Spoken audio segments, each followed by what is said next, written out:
Hi everyone, I'm Sarah Lawson from Sew Sweetness. Thanks so much for joining me for Sewcial Sunday, my weekly chat here on Facebook Live.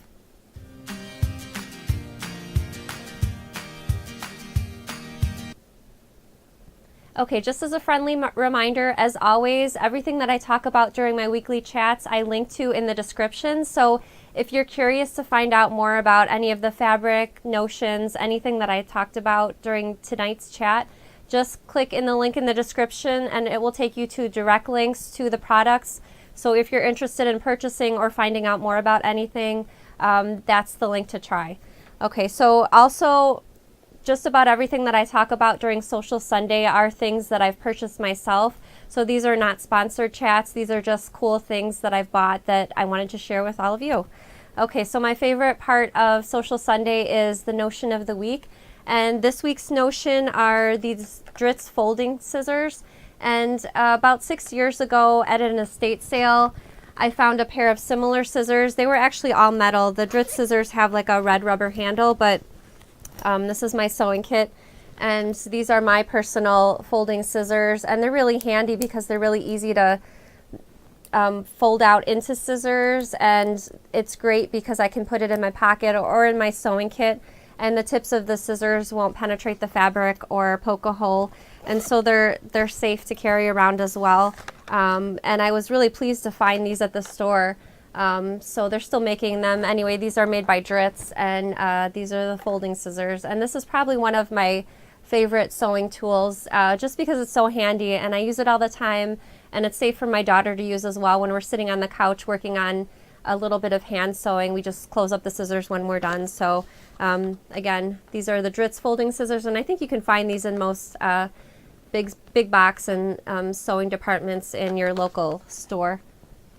All right, so what I've been working on this week is, I guess technically not something I've been working on personally myself, but I had planned a 10-minute easy leather notebook cover, and because it's such a quick and easy project, I wanted to sort of spice it up a little bit with some machine embroidery, but I don't own an embroidery machine, and I have actually not had one ever before.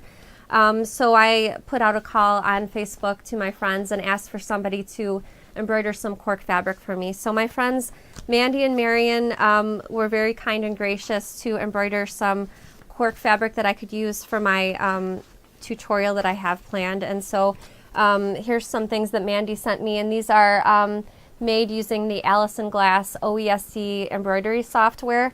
And Mandy embroidered these on the fawn cork that I sell in my shop. So here's another one too, and that's from the same embroidery software. And Marion also embroidered me not one but two things. This is from the Urban Threads Tula Pink collection, and Tula Pink also has an OESD software called Imaginary Menagerie. But these are just two of the Tula raccoons, and here's one on the dark fabric also. But having these embroidery softwares from OESD available really makes me want to get an embroidery sewing machine, because I keep thinking of projects in my head that I would like to embroider, but I don't want to keep sending fabric out to friends and relying on their kindness. And so let me know in the comments, do you have an embroidery machine? And if you do, what's the model number? Because I'm still sort of doing my research on it. I know a new sewing machine or an embroidery machine is a big investment, and so I just kind of want to do a lot of research first before I decide if I even do get an embroidery machine. But I think it would be really nice to have if I can swing it. So let me know in the comments if you have an embroidery machine, what's the model of your embroidery machine, so I can go ahead and check out a whole bunch of them. Speaking of those cork notebook covers that I had embroidered for myself, we did plan to have that tutorial, a free tutorial out for that already, but my best friend, her name's Kim, and occasionally she thinks of an extra task for me to do that would be really awesome. And so she thought of, since I'm doing the 10-minute leather notebook cover, which would fit any composition notebook, she said, since you're doing that, why don't you also include sizes for the quilter's planner? And if you're not familiar with the quilter's planner, here's mine from 2017, but it's a planning notebook specifically for quilters. So of course, has like the regular calendars that any planner would have, but there's also quilt projects inside. So here's one like this right here. There's planning sections for your sewing and quilting projects. Let me see if I can pull one up from the front. So I use my planner for my sewing tutorials, my blog posts, things like that. Anyway, Kim thought it would be so great if I included, here's some other sewing portions of the Quilter's Planner. So there's a new Quilter's Planner coming out for 2018, and it will also include a mini Quilter's Planner. And the 2018 version is, excuse me, designed by Allison Glass. And so Kim thought it would be great if I also made a size of the leather notebook tutorial to fit, sorry, the Quilter's Planner.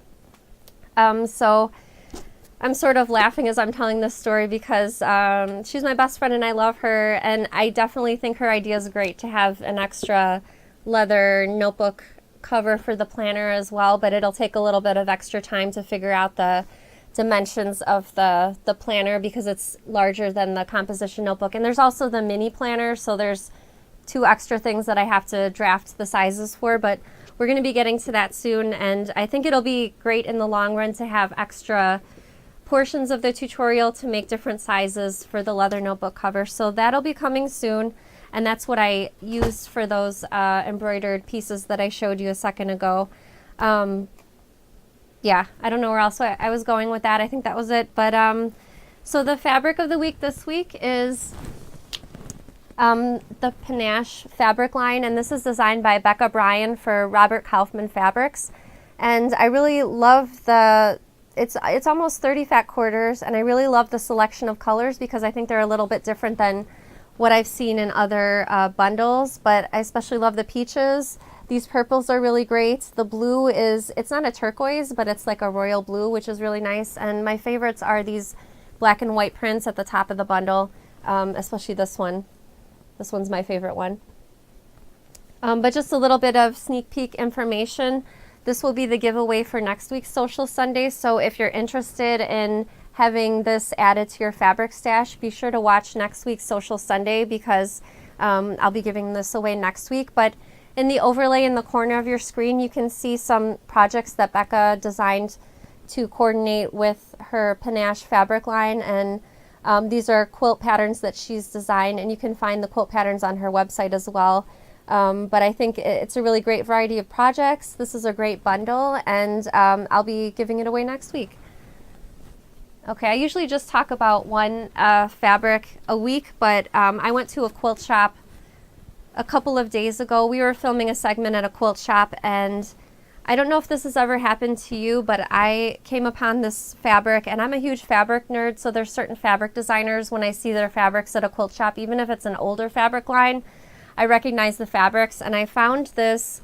This fabric was designed by Anna Maria Horner, and this is from her Bohemian fabric line. And I knew it's been out of print for some time, but I texted my friend Emily, who's a big Anna Maria Horner fan, and Emily confirmed that this fabric's been out of print for 10 years. And I get super excited when I go to different quilt shops and I find fabrics that are long gone. You can't find them anywhere, maybe even online, such as the case with this Bohemian fabric line. So I was really excited to find this, and I got some for Emily. But a few years ago, so Tula Pink's my favorite fabric designer. I was traveling home from a retreat in Michigan, and we just stopped. There's actually an app. I forgot the name of the app, but if you remember, let me know in the comments. But there's actually an app. It's basically like GPS for quilt shops, and so we plugged in where we were, and it listed all of the quilt shops on the map that were nearby. And so we found one right off the expressway, and we stopped. I think the quilt shop was closing in 30 minutes, so we had just a little bit of time to look around. But I found all of these Tula Pink fabrics from her Plume fabric line. So I'm going to hold some of them up while I'm talking, but I found all of these fabrics, and they were in the super clearance bin. So all the bolts in the super clearance bin, if you bought the rest of the bolt, it was like $5 a yard. And these fabrics were, I mean, again, you can't find these fabrics anywhere. And so, of course, I bought the whole bolts of everything that I found. Sorry, I just have smaller pieces of some of these. But anyway, like, I love finding like treasures like these in quilt shops. and especially for $5 a yard, it's a great bargain. So anyway, that's how I happened upon that Anna Maria Horner fabric this week, and I was really excited for my find. So I just wanted to share with you. All right, let me show you one more. Yeah, so all these Tulip Pink fabrics, $5 a yard. It's a bargain. Has that ever happened to you before? Let me know in the comments if you found any really special or rare fabrics hidden away at a quilt shop, or maybe a quilt shop that you've never visited before. Let me know your story in the comments below. All right, so the next thing that I want to talk about is this really cute embroidery that my daughter made. My daughter's going to be 9 this upcoming Wednesday, and so she made this last week. We got a kit when I was visiting the fabric shop, So to Speak, in Ohio, and they had these adorable embroidery kits that I'd never seen before. So we got one for Violet, and the kit includes everything that you need to make the project. So the hoop, the embroidery floss, the needle, and this fabric is actually hand printed using water-based inks, and so the whole design is printed, and it's great for a child learning how to embroider, or even an adult learning how to embroider, because you just stitch on top of the lines. And Violet learned 2 different types of embroidery stitches when making this project. And this is by the company called Kuriki Embroidery. I hope I pronounced that right. But they have a lot of different kits on their website, and again, link in the description if you're interested in finding out more. But the overlay in the corner of the screen are some of the other kits that they have available on their site. So they're not just beginner kits like that panda that I just showed you, but there's also some stuffed dolls that you can make with the bodies of the dolls are embroidered. And I picked up a few from the Kuriki website. I got the owl, I got the raccoon, and I also got, there's one more that I got that I forgot, a hedgehog. The hedgehog was my favorite one. But I'm really excited to stitch these out, and I got some more for Violet for her birthday on Wednesday. So I'm excited for her to see those when she opens up her gifts on Wednesday. But I have a funny raccoon story to share with you to go along with that really cute stuffed embroidered doll that I just showed you. So a couple nights ago, I like to go to bed early. I used to stay, when my kids were young, we took naps during the day, and I used to stay up late during that time to get my sewing done at night. But now that they're both in school, I like to go to bed when they go to bed, so about 8:30, I'm usually sleeping. A couple nights ago, I woke up in the middle of the night, and at first the sound sounded like the pitter-patter of raindrops on the roof of our house. But then some scratching also was combined with that pitter-patter, and it didn't sound like rain anymore. So my bed is right nearby our window on the second floor of the house, and I got up and I opened the blinds because I was scared because I thought somebody was trying to break into our house, actually. I opened the blinds, and there was a medium-sized raccoon sitting there looking at me, and he had been trying to open our window. And I came downstairs right away. My husband stays up late. He's a computer gamer, so I knew he would be down there. And we actually use we use these video cameras on the front and the back of our house, and I'm showing you the view from our video cameras right now from when the raccoon was visiting it, and you can see this is our raccoon. He was going down the stairs, going underneath our front porch, and we use the Blink security system cameras, and so these are motion sensor cameras that text you videos of any motion censored near the house. And so we got this clip of the raccoon leaving the house that night that I woke up a couple nights ago. Actually, at the time, it was really frightening. My heart was beating really fast when I came down the stairs, and I couldn't go back to sleep for a few hours. So I just said, you know, what the heck, I'll just stay up sewing. But yeah, it was kind of scary. I live in Chicago, but our little community is right across the street from a large forest preserve, and so we get raccoons, possums, skunks. We get skunks pretty often coming through, especially underneath our front porch. Because it's a safe place for them to hide. But let me know in the comments if you have any wildlife encounter stories. I think it would be interesting to share. If you have a story to share, leave it in the comments so everybody else watching Sewcial Sunday can see your story. But yeah, that was pretty scary, and normally we don't come into direct contact with the animals, but hopefully he doesn't try to open our window again anytime soon. All right, the sewing tutorial of the week is for my Sizzix box pouch. So the last couple Sewcial Sundays, I showed sewing tutorials on how to make my Sizzix die projects. And if you're not familiar with Sizzix, this is a foam padded die with blades inside to cut out the project. So for the box pouch, this die cuts out all of the fabric and interfacing that you need to make the box pouch project. And the packaging comes with written instructions on how to make the project, but I went out to Sizzix earlier this year to film an instructional video on how to make the entire project. So I'm going to share that with you now. It's part of my Sew Sweetness plus Sizzix Maker Challenge. So from now until September 30th, you can make a project using any of my Sizzix dies and a Free Spirit fabric and enter it in to win. There's a prize package with over $350 worth of prizes, including my new fall 2017 dies for Sizzix, which they're really good. I'm really excited about them. But so if you're interested, you have until September 30th to enter that challenge. But here's the video on how to make the box pouch. Hi, my name is Sarah Lawson, and I'm a licensed designer with Sizzix. Today I'm going to show you how to make the project for my box pouch. This is a zippered pouch with a handle. It has a boxy shape, and that's the project that I'm going to show you for this video.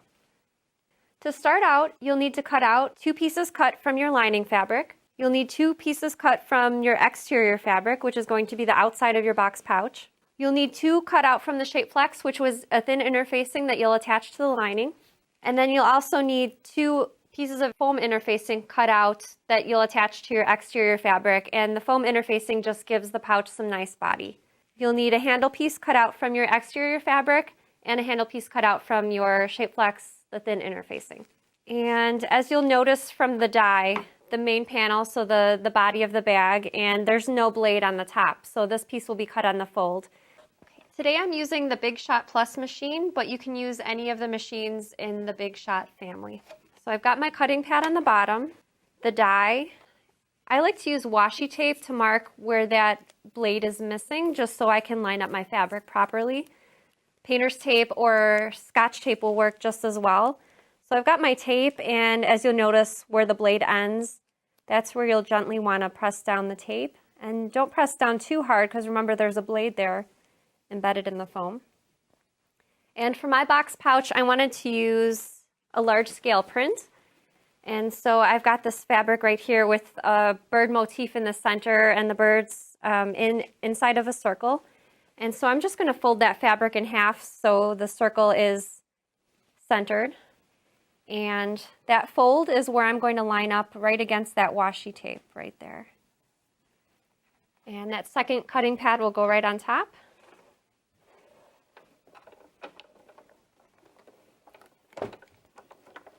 And if you get a little bit of the fabric that's not trimmed, go ahead and just take your scissors and give it a quick snip.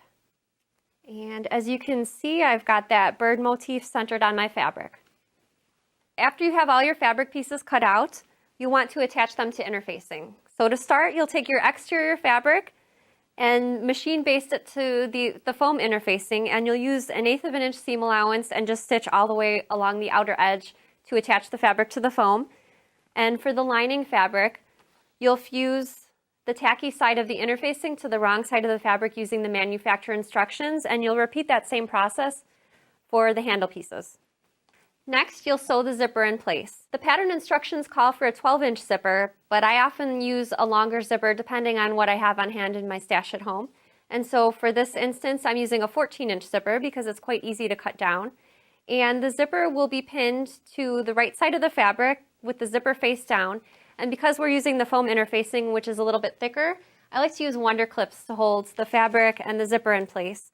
And so just go ahead and clip or pin that zipper all the way along the top edge of the fabric, and you'll measure down a scant quarter inch from the top of the fabric to pin that zipper into place. And you'll use your zipper foot, and you'll start stitching a 1/2 inch in from the end and stop stitching a 1/2 inch in from the other end, and make sure you backstitch. After the zipper is attached to the exterior fabric, you'll take the respective lining piece and you'll pin that so that the fabrics are right sides together, and as you can see, that zipper is sandwiched in the middle. So I'm going to go ahead and pin that lining fabric in place. After the fabrics are pinned together, you'll actually flip to the wrong side of the exterior fabric, and you'll sew directly on top of the previous stitching from when you first attached the zipper to the exterior fabric. As you can see from the black stitching, my exterior and lining fabrics are attached and the zippers sandwiched in the middle. After you've sewn your lining fabrics and exterior fabrics right sides together, you'll press the fabrics wrong sides together and you'll top stitch, and make sure you start and stop a 1/2 inch in from each side. So here's my top stitching, and then you'll repeat that process for the other long edge of the zipper. So I've got my front and back of the bag attached to the zipper and top stitched. The next step will be to sew the bottom of the bag right sides together. So I'll go ahead and grab my Wonder Clips again and just make sure that bottom edge is aligned. For this step, you'll want to use a 1/4 inch seam allowance, and you're going to sew along the entire bottom edge of the main panels of the bag.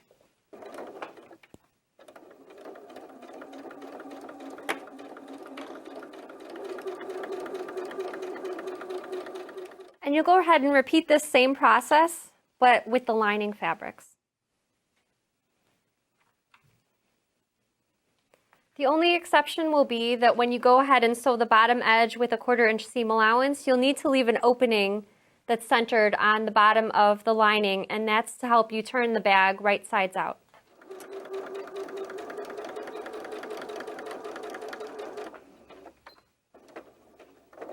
As you can see from the stitching on my lining fabric, I've left that opening along the bottom of the box pouch. The next step will be to sew the sides of the pouch together. And for that step, you'll want to pinch the end with the zipper with the seam on the bottom of the bag. And for this step, you're only pinning the exterior fabrics and pushing the lining fabrics out of the way.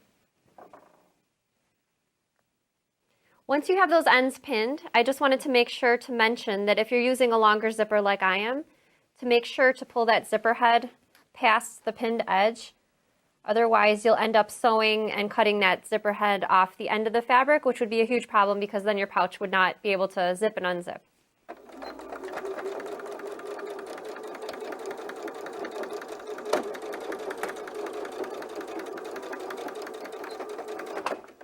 After you have those ends sewn, now's a good time to go ahead and trim that zipper flush with the edge of the fabric.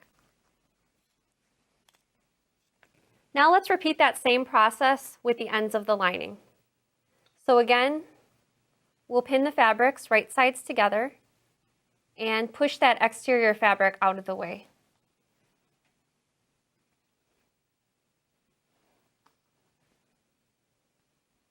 And do the same thing to pin the opposite end.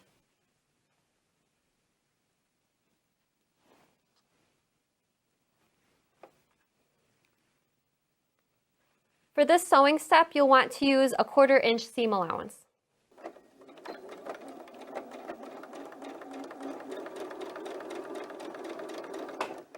So I have my lining stitched in place, and I also wanted to mention you'll also be sewing over the zipper when you sew the lining fabric. Now let's make the handle. You already have the fabric attached to the Shapeflex interfacing, and we're going to go ahead and move it over to the ironing board and press those fabrics wrong sides together.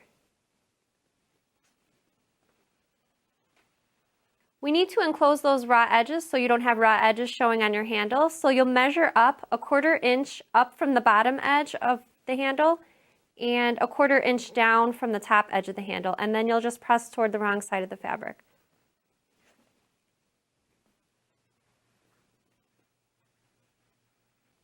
Finally, you'll press the handle in half along that original crease, and after that's pressed, you'll go ahead and move that over to the sewing machine and do some top stitching. I used an 1/8 of an inch seam allowance to top stitch. And now it's time to attach that to the box pouch. To attach the handle, first you'll find the end of the box pouch where your zipper head is, and that's the same edge that I like to attach the handle. So the fabric of the exterior will be right sides against the end of the handle, and the handle will start on the opposite end as your seam. So here's my handle, and you'll pinch that corner so that the seam aligns with the opposite end of the handle, and then just go ahead and clip a Wonder Clip on to hold that in place. And you'll bring the opposite end of the handle in through the other side, and same thing, use a Wonder Clip to pin it in place, and make sure that the handle isn't twisted so that it doesn't look wonky when the pouch is finished. And you'll do the same thing to pinch the opposite end of the bag, but obviously this end doesn't have the handle, so just go ahead and pinch the ends so that the seam is centered along the opposite end of the opening.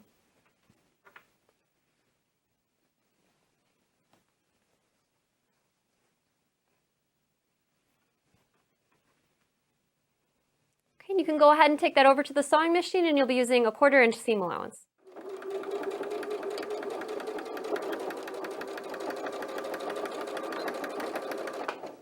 After you've sewn all 4 corners of the exterior fabric, you'll go ahead and repeat the same exact process for the lining fabrics, all 4 corners.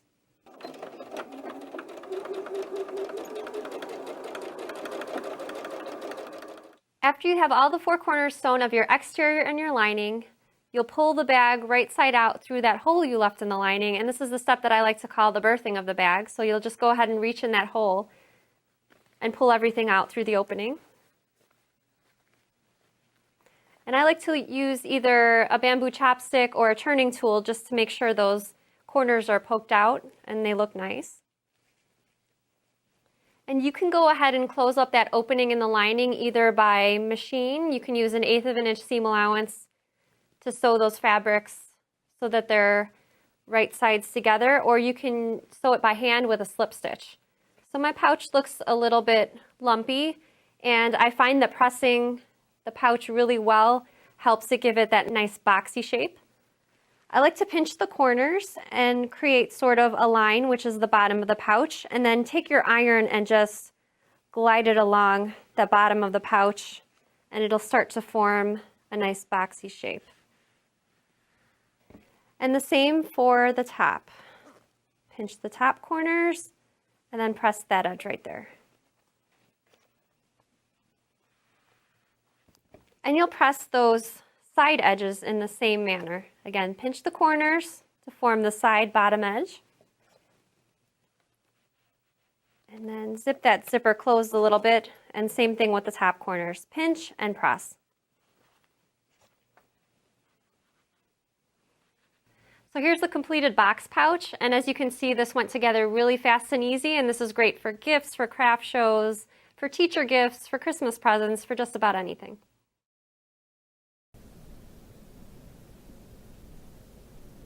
Okay, so I hope you've enjoyed that sewing tutorial video of the week to make the box pouch, and I have a few box pouches that I made. This was made using the faux leather. Here's the very first one that I made. And it's also great to make using, here I made one with some wool applique on it, and for this one I used some Renaissance ribbons to add some visual interest to the front. So there's a lot of possibilities for the Sizzix box pouch, and I feel like the box pouch is sort of a classic sewing project. So let me know in the comments, have you made a box pouch before? And they're really quick projects, so I'm sure a lot of you have.